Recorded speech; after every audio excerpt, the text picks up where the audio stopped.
শহরে নানান রান্নার পরিপাটি চলছে। অনেকেই রাঁধে, কিন্তু স্বাদে আলাদা। আমি ইপ্সিতা, দ্য হানি কিচেনে আপনাদের অনেক স্বাগত। আজকে আমি বানাচ্ছি ট্যাংরা মাছের ঝাল। অনেক দিন ধরেই মনে করছিলাম এই রান্নাটা দেখাই, কিন্তু ঠিক সুযোগ হচ্ছিল না। বর্ষাকালের এরকম সময় ছোট ছোট দেশি ট্যাংরা মাছ দিয়ে কিন্তু এই রান্নাটা ভীষণ ভালো লাগে। তাই চেষ্টা করবেন এরকম দেশি ট্যাংরাই নিতে। ট্যাংরা মাছে হলুদ আর নুন লাগিয়ে ভেজে নেবেন। অ্যাজ ইউজুয়াল আমি আমার লোহার কড়াইতেই ভাজবো। এটা কিন্তু খুব বেশি কড়া করে ভাজবেন না, আবার খুব বেশি হালকাও রাখবেন না। পেঁয়াজ পাতা নিয়ে নিয়েছি, নিচের দিকে সবুজ অংশটা আলাদা করে নেবেন। সাদা পেঁয়াজের পাটটা একটু ছোট করে কুচিয়ে নেবেন। পেঁয়াজ পাতার সবুজ পাটটা মানে পাতার দিকটা একটু বড় করে কাটবেন। যে কোনো রান্না যদি পেঁয়াজ পাতা দিয়ে করেন তাহলে কিন্তু এই পদ্ধতিতেই রান্না করবেন। কড়াতে সর্ষের তেল নিয়ে নেব।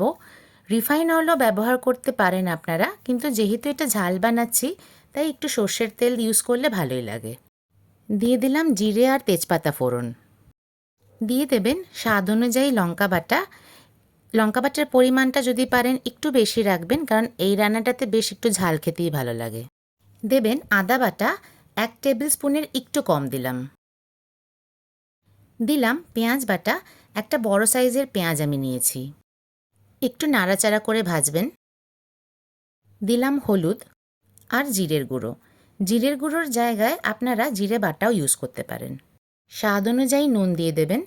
এখন নুনের পরিমাণটা কিন্তু একটু কম রাখবেন, কারণ আমরা মাছ ভাজাটাতেও নুন দিয়েছি। যে কোনো রান্নায় নুনের পরিমাণ বাড়ানো যেমন ইজি, কমানো কিন্তু ততটাই কষ্টকর। 1-2 মিনিট মতন কিন্তু এটা একটু ভেজে নেবেন।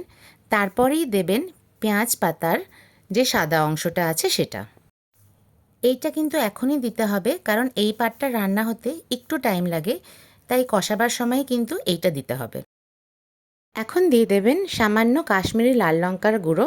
এটা কিন্তু অপশনাল, বাট এটা দিলে একটু ভালো কালার আসবে। তার সাথেই দিলাম একটা মিডিয়াম সাইজের টমেটো কুচি।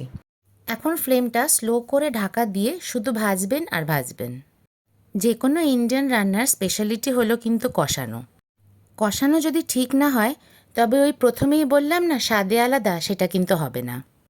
এই সময় একদম তাড়াহুড়ো করবেন না, সময় নিয়ে কষাতে হবে যতক্ষণ না মশলার কাঁচা গন্ধ বার হয়ে যাচ্ছে। আমি প্রায় 10 মিনিট মতন ভেজেছি, বেশ সুন্দর ভাজা গন্ধ বেরোচ্ছে। এখন দিয়ে দেবেন পেঁয়াজ পাতা। পুরো মশলা রান্না হয়ে যাওয়ার পরেই কিন্তু পেঁয়াজ পাতা দেবেন, কারণ পেঁয়াজ পাতা কিন্তু খুব তাড়াতাড়ি রান্না হয়ে যায়। এই রান্নাটাতে কিন্তু খুব একটা ঝোল হয় না। মাছের সাথে মশলা লেগে থাকে, তাই কিন্তু জলের পরিমাণটা সামান্যই দিলাম। আপনারা চাইলে পরে জলের পরিমাণটা সামান্য বাড়াতে পারেন। এখন আবার নুন চেক করবেন, যদি মনে হয় তাহলে আবার দেবেন।